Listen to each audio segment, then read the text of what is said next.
जिले की हर खबर सबसे पहले आप तक पहुंचाने का वादा, बस यही है एक इरादा। आज ही लगाए अपना पद्मेश डिजिटल सेटअप बॉक्स। नमस्कार, आप देख रहे हैं पद्मेश 24/7 कृष्णा संडे के साथ। चलिए न्यूज बुलेटिन की शुरुआत करते हैं हेडलाइन से। डॉक्टर गिरीश मिश्रा होंगे कलेक्टर बालाघाट, दीपक आर्य बने सागर कलेक्टर, विवेक कुमार होंगे जिला पंचायत सीईओ।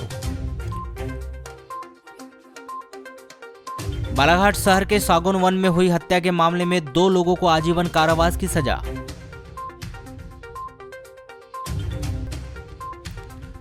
मंगेतर को छेड़ने के कारण हुआ था कोसमी हत्याकांड, पुलिस ने किया खुलासा, आरोपी गिरफ्तार। डंपर और यात्री बस की टक्कर के बाद स्थानीय जनों ने अतिक्रमण हटाने की मांग को लेकर नेवरगांव बस स्टैंड में किया चक्का जाम। वारासिवनी के बिटोड़ी में हुई मारपीट के मामले में 4 आरोपियों को सुनाई गई 5-5 साल की सजा। जिन पंचायतों पर अधिक विद्युत बिल बकाया है और राशि जमा नहीं किया जा रहा है, उन पंचायतों के विद्युत कनेक्शन विच्छेदित करने का कार्य विद्युत विभाग के द्वारा प्रारंभ कर दिया गया है। मुख्यालय से लगे ग्राम पंचायत कोसमी का अधिक बकाया राशि होने के कारण विद्युत विभाग के द्वारा कनेक्शन काट दिया गया था, जिसके कारण ग्राम की जनता को 3 दिन तक पानी के लिए परेशान होना पड़ा। साथ ही स्ट्रीट लाइट बंद होने के कारण अंधेरे का सामना भी करना पड़ा। कोसमी पंचायत में नल जल योजना का 29 लाख एवं स्ट्रीट लाइट का 1,87,000 रुपये विद्युत बिल बकाया है, जिसे लंबे समय से नहीं दिया जा रहा था। विद्युत कनेक्शन काट दिए जाने से 3 दिन तक जनता को जो परेशानी हुई, उसे देखते हुए ग्राम पंचायत के द्वारा वाहन के माध्यम से ग्राम में अनाउंसमेंट कर जनता से बकाया राशि जमा करने के लिए निवेदन किया गया। आपको बताएं कि ग्राम पंचायत कोसमी के ही करीब 16 लाख रुपए नल जल योजना का लोगों पर बकाया टैक्स है, जिसे जनता के द्वारा जमा नहीं किया गया। नहीं, पानी की तो योजना है ही नहीं हमारे इधर। हमारे यहाँ बोर है, तो मैं और अलाउंस किया गया है यहाँ ये ग्राम पंचायत कोसमी में।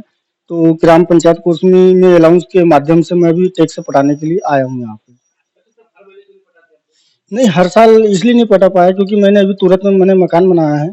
तो मकान बनाने के बाद में मेरी स्थिति ऐसी हो गई कि मैं टैक्स नहीं पटा पाया। और जब मुझे जब पता चला कि टैक्स पटाना चाहिए, तो अलाउंस के माध्यम से मैं टैक्स पटा रहा हूँ। मैं क्या है, अब हमारी लाइटें कट गई थी 3 दिन पहले। ग्राम पंचायत की ने अपना नल जल योजना की है और अपना स्ट्रीट लाइट की। तो इसमें क्या है, हम लोगों के द्वारा एमपीबी को बोला गया कि हमारे को कम से कम 6 से 7 दिन का समय दिया जाए, जिसके भीतर हम जो बकाया जो राशि है विद्युत विभाग की, उसको जमा कर देंगे। हमारे पे 29,29,638 रुपये का नल जल योजना का बिल है और 1,87,000 कुछ यानी स्ट्रीट लाइट का बिल है, जिसमें हमारे द्वारा अभी वसूली अभियान के तहत 90,000 रुपये का बिल कल पटा दिया गया है विद्युत विभाग को। ग्राम पंचायत कोसमी के पूर्व सरपंच गगन नकपुरे ने बताया कि जनता के द्वारा टैक्स पटाने के लिए जो जागरूकता अभी दिखाई जा रही है, वह पहले दिखाया गया होता तो शायद पिछले दिनों हुई परेशानी नहीं होती। जलकर का जो राशि है 3 लाख रुपए की राशि भुगतान कर दिया जा रहा है और जो बकाया राशि होगी उसका भी भुगतान हम जल्द करेंगे। हमारी जो जनता है ग्राम पंचायत कोसमी की, लगातार जो अभियान चलाया जा रहा है अभी टैक्स का, हमने निवेदन किया है माइक लगाकर जनता के बीच में कि भी आप सभी से अनुरोध है कि हम लोग जो जलकर का और मकान का है, संपत्ति कर और प्रकाश कर, यह टैक्स हमारी एक जिम्मेदारी है। प्रत्येक नागरिक का अधिकार है कि वो इन चीजों का लाभ उठाएं, लेकिन यह भी एक कर्तव्य बनता है हम सबका मिलकर कि हम इसका भुगतान भी करें। सरेखा 1 के सहायक अभियंता चंद्रहास चंद्रकार ने बताया कि ग्राम पंचायत कोसमी के स्ट्रीट लाइट और नल जल योजना दोनों मिलाकर 30 लाख रुपए विद्युत की बकाया राशि है। शासन के निर्देश के अनुसार बकाया राशि पर कार्रवाई करते हुए स्ट्रीट लाइट और वाटर वर्क के कनेक्शन काट दिए गए थे। बकाया राशि जमा करने के आश्वासन दिए जाने पर विद्युत कनेक्शन जोड़ दिया गया है।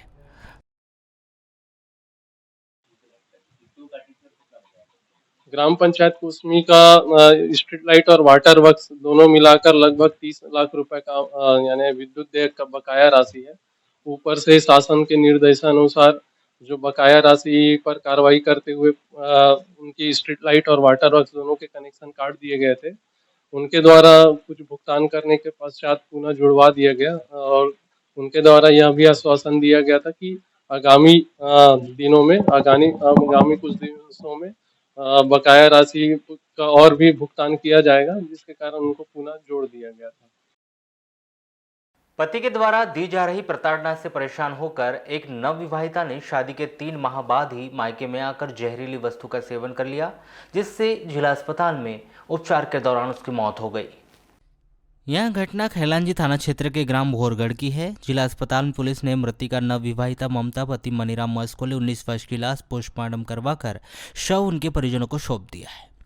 प्राप्त जानकारी के अनुसार ममता का मायका ग्राम कच्चे खनी का है। इसी वर्ष महाजून में ममता की शादी समीप ग्राम भोरगढ़ के मनीराम मर्सकुल्ले के साथ सामाजिक रीति रिवाज से हुई थी। शादी के बाद ममता अपने पति के साथ ससुराल भोरगढ़ में रहने लगी थी, लेकिन उसके बाद से ही ससुराल पक्ष के लोग और स्वयं पति उसे प्रताड़ित कर मारपीट करने लगा था। 4 दिन पहले ममता अपने ससुराल भोरगढ़ से अकेले पैदल अपने मायके कच्चे खनी पहुंची। बेटी ममता के एकाएक पैदल चलकर आने पर उसके पिता झमीलाल को शक हुआ और उसने अपनी बेटी ममता से अचानक अकेले पैदल आने के संबंध में पूछताछ की। तब ममता ने अपने पिता को बताया कि रात में पति ने उसे मारपीट किया है और इसी तरह की मारपीट पति के द्वारा आए दिन की जाती है। ममता मानसिक तनाव में थी। 2 सितंबर की रात्रि ममता की अचानक तबीयत खराब हो गई। वह उल्टी करने लगी और मुंह से दुर्गंध आने लगी थी, जिसे उसके पिता ने खैलांजी के अस्पताल आकर भर्ती किया था, जहां पर नर्सों ने ममता के पिता को ममता के द्वारा जहर खाना की जानकारी दी। खैलांजी में प्राथमिक उपचार के बाद ममता को जिला अस्पताल बालाघाट रेफर किया गया था। 4 सितंबर को 10 बजे जिला अस्पताल में उपचार के दौरान ममता की मौत हो गई। अभी तो रक्षाबंधन को आए थे। रक्षाबंधन को गए और फिर आई लड़की, मारपीट किया तो हमने बोले बेटा तो मारपीट करने के समय किसने बताई तुम? लड़की ने बताई। क्या बताई? बोले मारपीट कर रहा था पापा जी बोले और गला दबा रहा था बोले छाती में बैठ के बोले, इसलिए मैं पापा जी बोले आगे बोले, हमने बोले पोले के बाद में क्यों आज मारपीट कर रहा था ऐसा कुछ बताई क्या? नहीं ऐसा कुछ नहीं बताई लड़की। रात में क्या हुआ? रात में कब तबीयत खराब हुई? रात के 3:30 2:30 बजे हुई। 2:30 बजे फिर क्या किया आपने? यहाँ खैलांजी हॉस्पिटल लाए, फिर वहाँ से एफआईआर की तो सीधा लाए बालाघाट। तो खैलांजी में क्या बताया? जहर बताया सर। हाँ जहर बताया? हाँ जहर खाली बोले? हाँ दुर्गंधी आदमी ने सर बनवाई। ऐसे फिर यहाँ कब मौत हुई जिला अस्पताल में? यहाँ 10 बजे। अभी 10 बजे? हाँ 10 बजे। मध्य प्रदेश शासन गृह मंत्रालय वल्लभ भवन भोपाल के द्वारा 4 सितंबर की रात को मध्य प्रदेश कैडर के वरिष्ठ आईपीएस अधिकारियों के तबादलों की सूची जारी की गई। बीते कुछ वर्षों से बालाघाट जोन के आईजी और पदोन्नति के बाद अतिरिक्त पुलिस महानिदेशक बालाघाट जोन के रूप में अपनी सेवाएं दे रहे 1995 बैच के वरिष्ठ आईपीएस अधिकारी केपी वेंकटेश्वर राव का तबादला बालाघाट जोन से अतिरिक्त पुलिस महानिदेशक रीवा जोन कर दिया गया।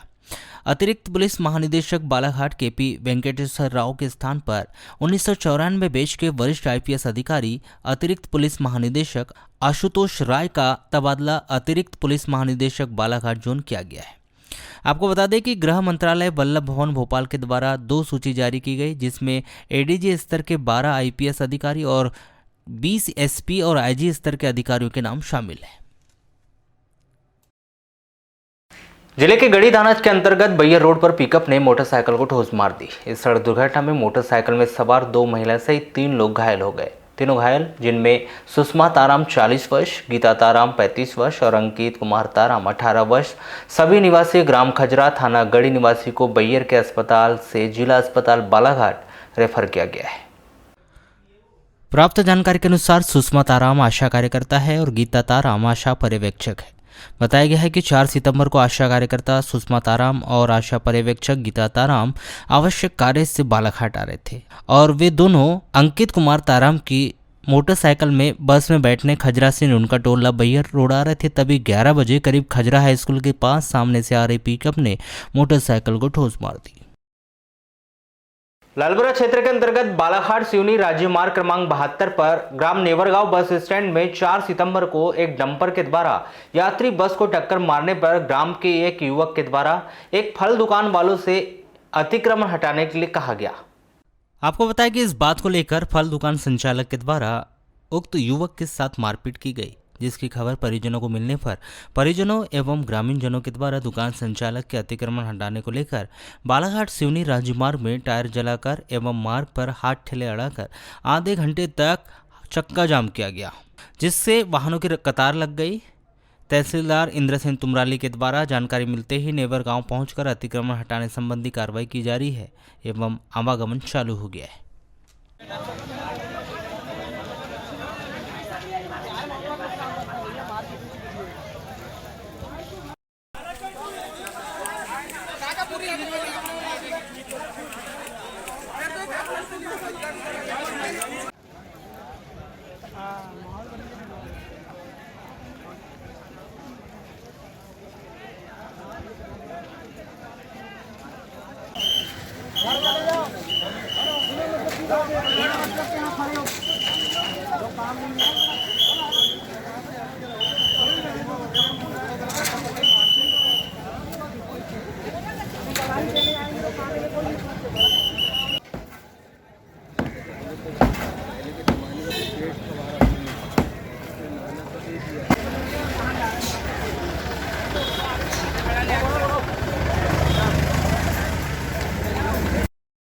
भरवेली के सिवनी कैंप निवासी एक 25 वर्षीय महिला ने अपने पति, ससुर और सास और ननद के विरुद्ध दहेज के लिए शारीरिक व मानसिक रूप से प्रताड़ित करने का आरोप लगाया है।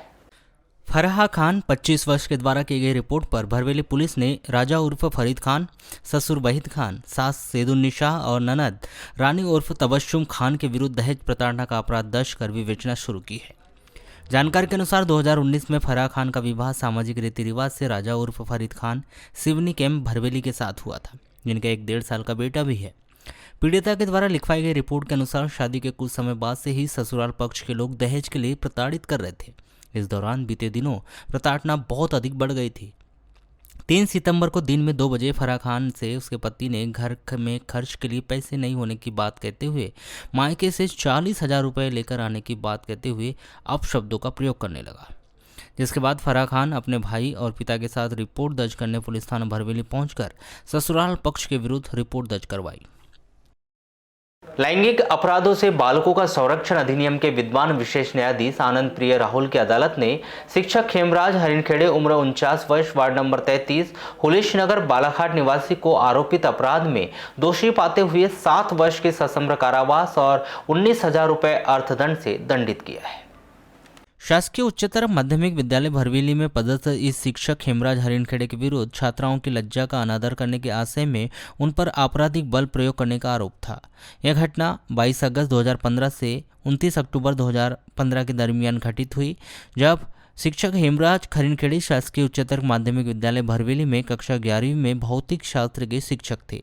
छात्राएं की लज्जा का अनादर करने की आशय से अश्लील शब्द कहकर फेसबुक और व्हाट्सएप पर अश्लील बातें कर छात्राओं की एकांकता का अतिक्रमण कर उनकी लज्जा का अनादर करने का आरोप था, जिसकी 13 छात्राओं ने पुलिस थाना भरवेली में शिकायत की थी।